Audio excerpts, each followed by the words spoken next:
আসসালামু আলাইকুম সবাইকে। শীতকাল মানে একটু হালকা সর্দি কাশি জ্বর এরকম স্বাভাবিক ব্যাপার প্রতিটা পরিবারের মধ্যেই আমার মনে হয় শীতকালে একটু বেশি পরিমাণে হয়। তো সবার কাছে আমি সরি বলে নিচ্ছি এই ধরনের ভয়েস ওভার দেওয়ার জন্য। কারণ এই ভয়েস ওভারটা আমি আপনাদের কাছে দিতে চাইনি, কিন্তু এর কোনো অপশন নাই, আমি ছাড়া কে বা ভয়েস ওভার দিবে। তা শীত মানেই পিঠা। আর শীতকালে এরকম কুয়াশা কুয়াশা সকালটার মধ্যে যদি আপনি শীতের পিঠা না খান তাহলে সেটা পরিপূর্ণতা পায় না। আর আমার শাশুড়ি যখন সুস্থ ছিল এবং স্বাভাবিকভাবে যখন কাজকর্ম করতে পারতেন, তখন সকালবেলা আমার হাসবেন্ডকে তার ছেলেদেরকে তিনি শীতের পিঠা খাওয়ানোর চেষ্টা করতেন। তো আমার হাসবেন্ড সেটা মিস করছিল, তো ভাবলাম যে আমরাও চেষ্টা করে দেখি যাতে করে তার সেই দিনগুলো আবার ফিরে আসে কিনা, যখন আম্মা তার ছেলেকে পছন্দ মতো গরম গরম পিঠা বানিয়ে খেয়েছে। তো ওই একটু চেষ্টায় আমরা কিন্তু তাকে একবারে সেই সময়টাকে ফিরে এনে তো দেওয়া যাবে না, কিন্তু আমরা চেষ্টা করছিলাম।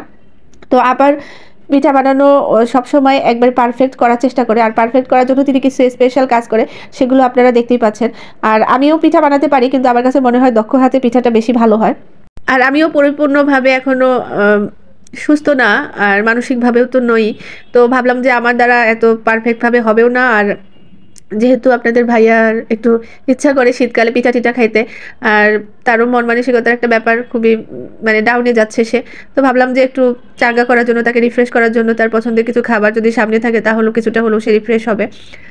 আর আপা একের পর এক পিঠা বসিয়েছেন, এবং এটা ছিল প্রথম পিঠা। তো প্রথম পিঠাটা কেমন পারফেক্ট হয় কিনা সেটার জন্য আমরা অপেক্ষা করছি।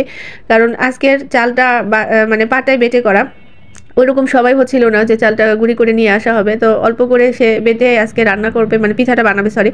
এই পিঠাটার জন্য আমরা অপেক্ষা করছিলাম, কিন্তু প্রথম পিঠাটা পারফেক্ট হয় নাই খুব বেশি একটা, কারণ খুব তাড়াহুড়া করে বানানো হয়েছে। আর পিঠা জিনিসটা একটু ধীরে সুস্থে বানানোর বিষয়।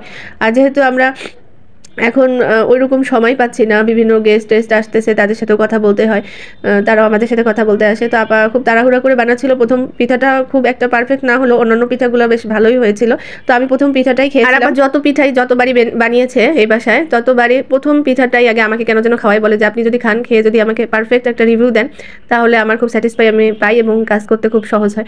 তো আবার সেই ইচ্ছাই আমি সবসময় বরাবরের মতো মানে চেষ্টা করি পালন করার। তো আজকেও তার ব্যতিক্রম হবে না। সে প্রথম পিঠাটা বানিয়ে আমাকে বলছিল, প্রথম খোলা বানিয়ে আমাকে বলছিল একটু চেখে দেখেন কেমন হয়েছে।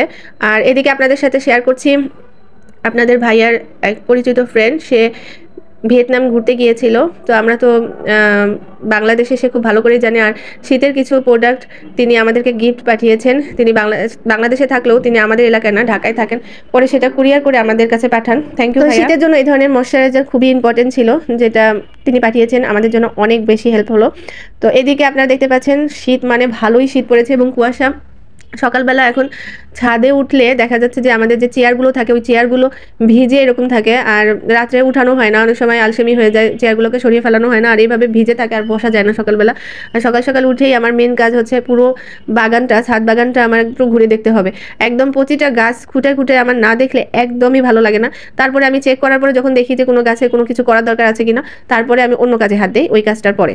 আর যদি কোনো কাজ করার দরকার না হয়, শুধুমাত্র গাছে পানি দিয়ে চলে যাই, অনেক সময় মাটি খুঁড়ে দিতে হয়, গাছ বেঁধে দিতে হয়, অনেক কিছু থাকে, ছাদ বাগান করা এত সহজ না। তো আমি সেগুলো করে তারপরে গাছে পানি দিই।